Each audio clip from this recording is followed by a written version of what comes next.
শুধুমাত্র ভিডিও কলে আমার শ্বশুর আজানকে দেখেছে, এন্ড ভিডিও কলে দেখেই যে চোখের আন্দাজ করে বাবুর জন্য জামা নিয়ে আসছেন, জামাটা একদম ফিট এন্ড হচ্ছে জাস্ট একদম লাগছে ঠিকঠাক ভাবে, এটা আসলে ভাবতেই পারতেছিলাম না।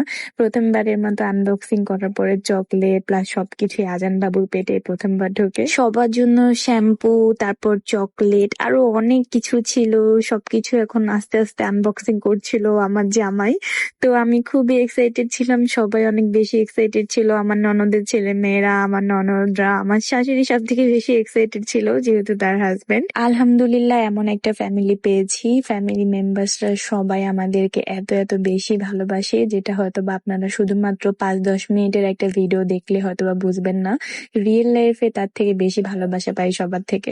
একজন মেয়ে হয়ে, একজন মা হয়ে, একজন হচ্ছে ছেলের বৌমা হয়ে, যে এইটুকু পাওয়াই আসলে সকল মেয়েদেরই আসলে চাহিদা, যে তার শ্বশুর, তার শাশুড়ি, তার স্বামী সবাই হচ্ছে তাকে আপন করে নিক। একটা মেয়ের আসলে জীবনে এর থেকে বড় কিছু পাওয়ার বা চাওয়ার কিছু নেই।